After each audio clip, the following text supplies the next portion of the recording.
And we're going to be looking at an episode of This Is Your Life. Yes. Starring Big Daddy from the 7th of March, 1979. If you're unaware of the format, it was a show where a host, most famously in this country, was Eamon Andrews, very soft-spoken Irishman. What they would do is they would approach a celebrity, often in disguise, for no apparent reason. Yeah. And they would suddenly go, oh no, hello there, I'm the hooded monster. And Big Daddy would go, as he does in this episode, oh, what the fuck is this? Right, okay. And then suddenly they would get the big red book out, they would present it, and he would say the line, a professional wrestler, Big Daddy, this is your life. And everyone would go, what the fuck? Whoa! What? You're not the hooded monster. The hooded monster. The hooded monster. The weirdest thing about it was such a phenomenon. It was huge and it ran for decades and it was always prime time. What's really funny about it is it was so recognisable, that big red book, that people react like they've got a knighthood. This is like the biggest accolade that you could get at the time. The format, how it works, is they then take them to a studio and they would have people from their life and past come in with an often sort of accusatory line. This format was going since 1955, and the good thing about starting it that early is you could always do, and of course you were trapped in the prison of Spandau for 19 years, and you thought you would never get out, and then they bring out someone you've not seen him since then. It's your cruel jailer. It feels very much like, watching it again, were they all quite so non-complimentary about people's bodies? Because it was just like, it was like a roast. It was. It was like a celebrity roast. The first 5 minutes, 10 minutes, over half an hour show, was just like, you're a fat prick, aren't you? They're obsessed with how he's big. How he's big is the only thing they keep coming back to. Constant fat jokes. There is that thing about those lines as well, where they sort of go, well, you've got to say something kind of slightly funny. So they're all like, you were very small back then, or they'll go, and you've got a big appetite now. Yes. That's the only thing they have. There is that funny thing about it where whenever someone says it, even though they're on This Is Your Life, even though they've usually set up the circumstances by which this person is going to come out, the person on This Is Your Life, when they hear the voice, always goes, what the fuck is this? So it will have a thing of sort of going, and you were at school until the age of 14. And a voice will come out and just go, and you stole my biscuits. And they always go.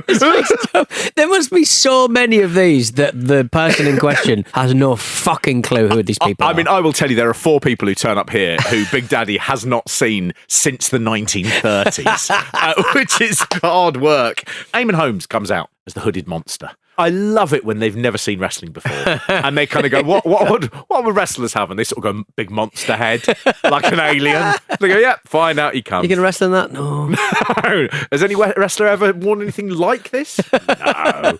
The wrestlers are next door in the London room, and they're having a photo shoot. Eamon says, "Well, I can't do this alone," so he brings out Gorgeous George and Kendo Nagasaki and Giant Haystacks. It is funny that you see them all, and as soon as I see those 3, I'm like, this feels modern and vibrant. It's one of the things where you sort of go, I didn't need to hear about the woman he used to work with when you've got Kendo Nagasaki in the building. Do you know what I mean? They bring out a parade of the most colourful people Gold belt Maxine. This country has ever seen. Yes. They come out in a long parade and then they just sit there and they do nothing, and all you get of them is occasionally when someone is telling a boring story, you can see Mal Kirk's nipples behind them because he hasn't got a top on.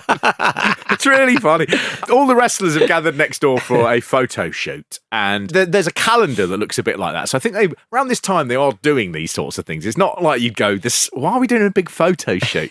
But I did notice that they're shouting a garbled line, but they keep on shouting, I never knew there's so much in it, which I think it's the tagline for one of the tabloids. I can't remember which one, and I forgot to Google it. But I can't believe it. I never knew there's so much in it. Are you going to give us 1, 2, 3 now? I didn't know there was so much in it. How was that? Terrible. One more time? Yes. Out of tune. Right. One more time. 1, 2, 3. I didn't know there was so much in it. That is torturous, isn't it?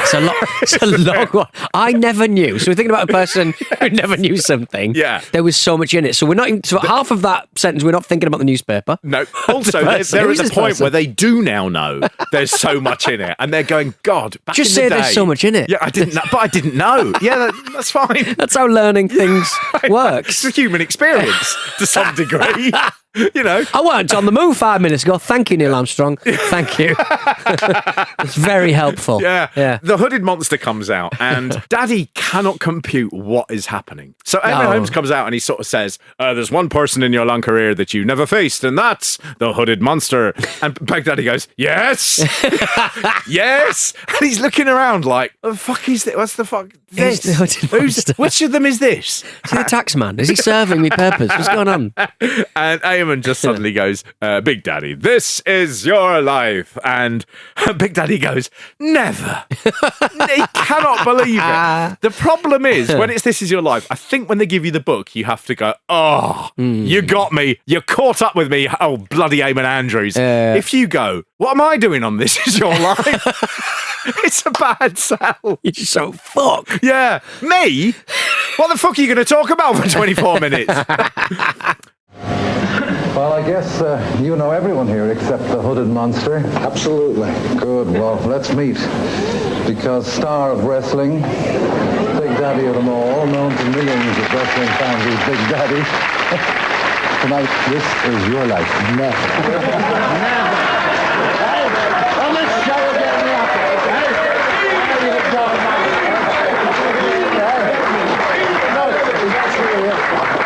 Absolutely serious.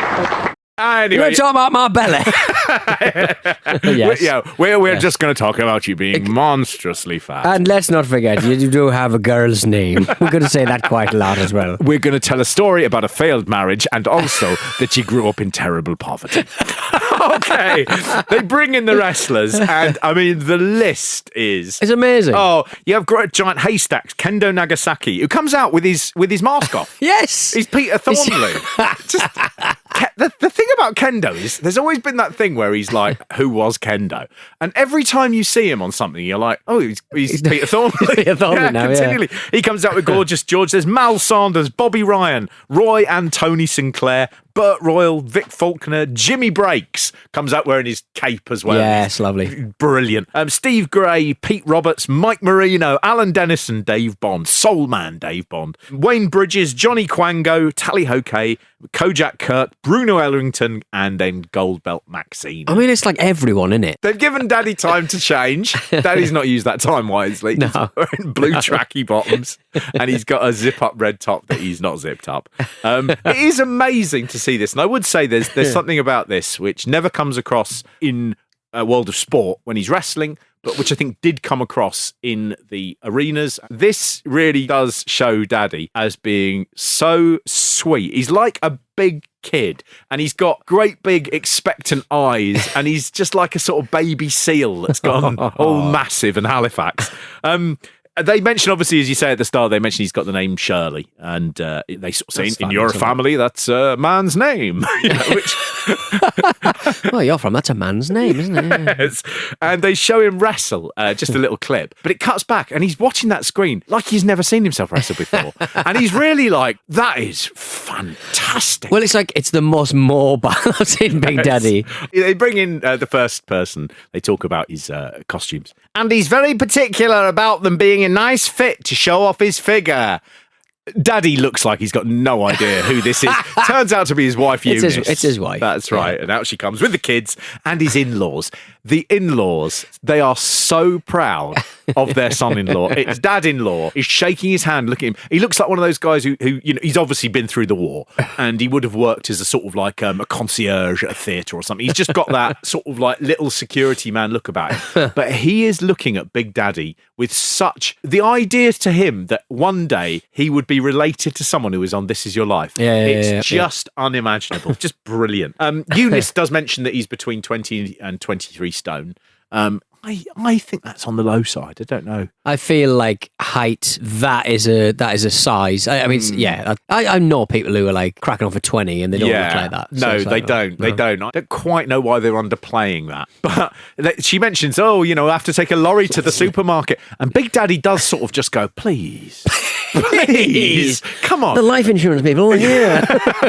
But honestly, you haven't. Eunice, don't come on telly and lie, love. Come on. It's my special day. Haystacks, he just points at Haystacks' daddy and he just goes, well, what about him over there? Like that. And Haystacks gives a career best. Yes, he does. He does. Here he fucking goes. With a story they have about how the Salvation Army had to give the Crabtree boys presents because of poverty. They bring out his brothers Max and Brian. Max, the referee, and Brian, the promoter. Right, Joint Promotions, the man who really pushed Shirley Crabtree up the ladder. The Sally Army came and gave you $1, didn't they? I listened to that. You big fucking girl. I love Big Daddy. When that happened and they were like, yeah, we got this, we got that, we were well happy. And then, they gave, he got $1. Like that, and I was like, I can zoom back through time, and I can see Big Shirley getting that dolly, and those two ratty brothers honking with laughter at her. And I was like, I love you, Daddy. Yeah. I love you so much. And he hugged that dolly and looked after that dolly. I bet he did. And do you know what? He would have given it away to another poor kid because he's Daddy, and he's fucking brilliant. And Max, what was the present your big brother here received? Unfortunately, it was a beautiful dolly. And a girl's annual.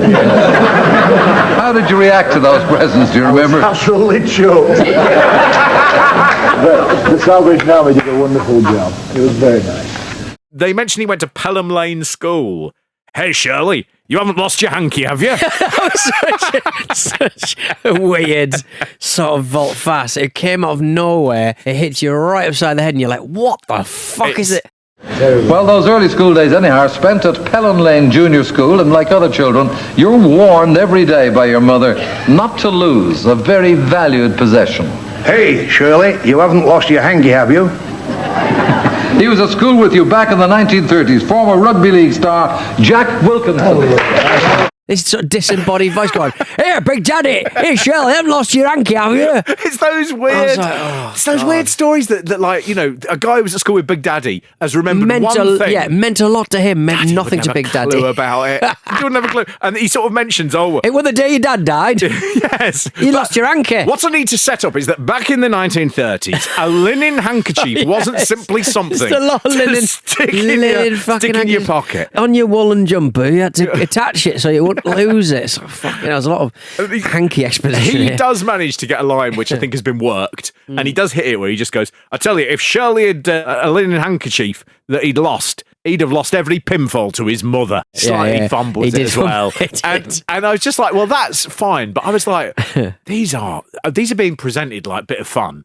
This all sounds quite bleak, there was a lot of like, right the way through this, I was like, I am from the north. Oh, yeah. Fucking hell, lads. At school, he leaves 14, and you went to work as a doffer at Ackroyd's Mill in Halifax. Eamon Holmes asks him, he says to Daddy, so what did you do? And Daddy's never spoken about this clearly without people who were basically working in the mill and aware of it. Yeah. So Daddy's explanation as what a doffer was, he says, I used to take the bobbins off, and the ones that was full underneath, I'd lift the cap off and put the other one off, and then I'd take them off, put them in a tub, and take them to the twisters to make into yarn. And they're just like, okay, well, not an easy life for a boy of 14. One such day you were walking past a huge lump of wool waste, says Eamon, setting up a story. And if I catch up with you, young Shirley Crabtree, I'll bop you on your bonce and your bobbin.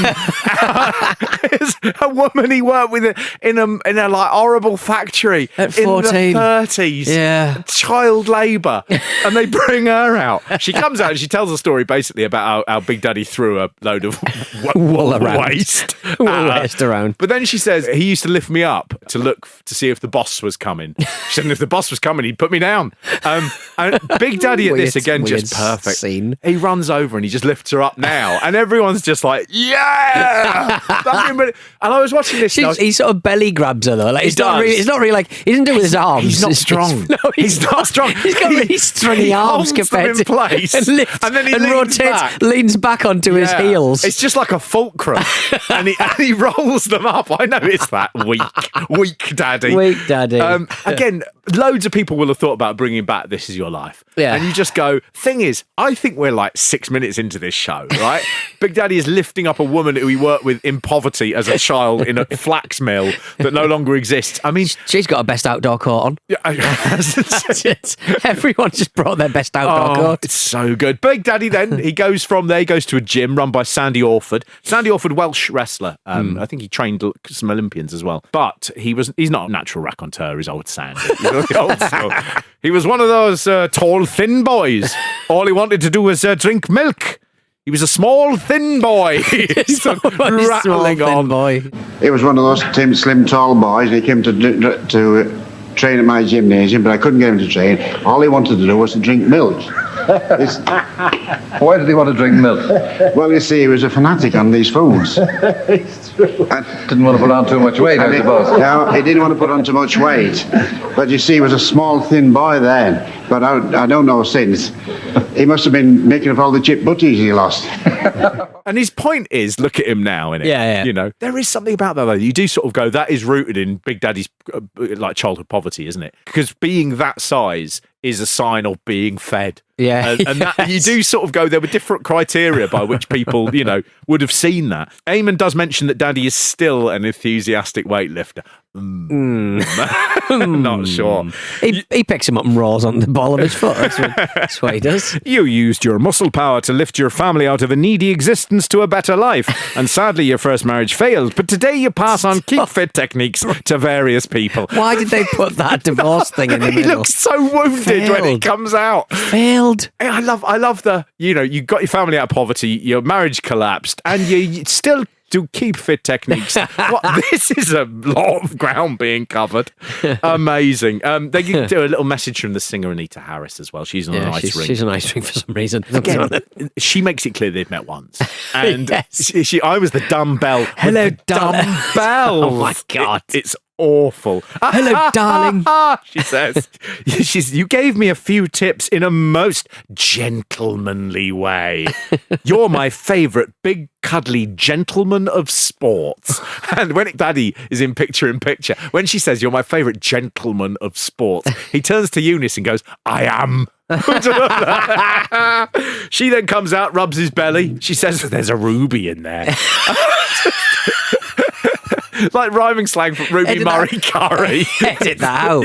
Edit that out. She didn't need to say that. Oh, dear. We're only up to the 7th of June, 1949, when Daddy is called up to the Coldstream Guards. Now listen here, Goldilocks, get your hair cut. Here to greet you for the first time since your army days. It's like 30 years ago. It's Robert Robertson, who is a Coldstream Guardman. Robert Robertson. He says, I haven't seen him since, but like a great many others, I'm a fan. He says, Robert, pretend. Robert. I've seen him. And then finally, we get a wrestler to come out. This is it's Mick McManus. It's now, Mick McManus. I mean, he looks absolutely berserk. Whenever I say Mick McManus, I think of Banya editing in the vampire music. That's right. Every time I've begun more and more to picture Eddie Munster when I hear Mick McManus's. It's an astonishing colour. He's little as well. He's like a sort of like bat boy. And Painted on. what's really noticeable is Mick at this point, he very much thinks he's part of light entertainment. Right, yeah, Mick would die in one of the light entertainment nursing homes, so he was very much like, yeah, I do a bit of the grunt and grapple, but I'm also a wonderful raconteur, after dinner speaker, a performer on telly. He taps Big Daddy to like go, get out of the fucking way. And he gets over to Eamon Andrews and he's straight talking to Eamon. Really nothing to do with Daddy. And McManus is not good at this. He swallows a lot of what he says. It goes a bit too quiet and it's a bit of a disaster. And I looked at that and I was really like, oh, that's a bit shitty. McManus really thinks I'm in a different class here. And he tells a story about somebody asking Big Daddy, what does your belly butt feel like? And Big Daddy gives him the belly butt, which McManus does, and Eamon Andrews. And the punchline is, ask a stupid bloody question. But he swallows that one. He kind of goes, ask a stupid bloody question. He still gets the pop, though, for it. They show a picture of Daddy with a busby on his head, standing on a sort of gun. And the audience really laugh at that. And it cuts back to Mick McManus. And you go, that's less ridiculous than what Mick's done to his hair. And everyone's just like, that's normal. You know? You see, if you look into it, it's black and black in it. It's like a vortex. There's an onyx in there. Like the picture of Daddy. I don't know how old Daddy is in there, but I mean, I don't know what it is about that singlet. Good God, he looks like a big baby. I know he always looked like a baby, but it's the blonde He hair. had little short legs that weren't muscular. If he'd have had long legs, bit weird looking, like Big Bird's been working out. But he had little arms and little legs and a very round body. And because his hair was bleached, it looked like he, didn't have much hair. Just a big egg, baby. Lovely. They then mentioned that he worked as a lifeguard in Blackpool. It's worth saying there's almost no mention of wrestling in this. Yes, I mean, there really is. They are just have a handle on it, I suppose. This next bit's a big run of people he's never met. I mean, literally met once. It's more just a woman he saved in Blackpool Pier. A lifeguard he worked with one summer in Blackpool who went on to become an Olympic trainer. Right, a guy called Hamilton Smith. A really great fella, he says. He talks about when they were working as lifeguards, that the council at the end of every day would send someone down to take a report, and that Big Daddy would, basically lie for fun. Again, they used to have a man whose job it was to go to the lifeguards at the end of the day and just go, can I get a full report of what happened today? I mean, we've been stripped to the bone as a country, haven't we? There used to be the man who went to talk to the lifeguards and then wrote it down. And then who delivered sandwiches to the lifeguards. Yes. And they mentioned that Big Daddy, while he was doing that, rescued a lady from the sea. And I haven't seen him from that day to this. And we found her, the girl whose life you saved 23 years ago, Barbara Burkett. And out she comes. And this is a really good bit for Daddy. He's so warm with her, and it's obviously a story he's been through quite a lot because he's got lines about it. I can always remember that I said to you, look, darling, whatever you do, don't grab me. And I can always recall it was freezing cold, and I'm thinking, my God, I haven't got to go in today. And you was coming from the end of the pier there, and you was well out in the water, and I thought, my God, I hope she doesn't grab hold of me. But I was glad it took hold and I fetched you back to the shore. And if you recall, we got a wonderful clap, didn't we, from the end of the pier. And you get another one now. Thank you. It's all great, and he's so good in that role. She does say, I didn't know he was the same person who saved me 23 years ago. Thank you, she says. And he's just lovely. They then have Haystacks just do a bit in character where he talks about how tough Daddy is. And Eunice then says he's a big gentle giant and he's a heart of gold. And I think he is. I think it's really funny when you watch this. It's too easy to kind of go that Big Daddy is a bad wrestler. He ruined an entire country of wrestling. In fairness, that was his brother Brian. But you actually see why he is so popular in his day, because he does seem like a genuinely lovely guy. And the bit then they do just to finish off is they mention there's a girl who went into hospital to have an operation of a brain tumour. And her parents come out and they say they're Ron and Maureen Froggatt. The names have just disappeared over time, hasn't it? You'll never meet another Ron and Maureen Froggatt. They say he sent a birthday card, Big Daddy, to her. And also some money for her to get some chocolates. Again, celebrities sending out money just wouldn't happen today.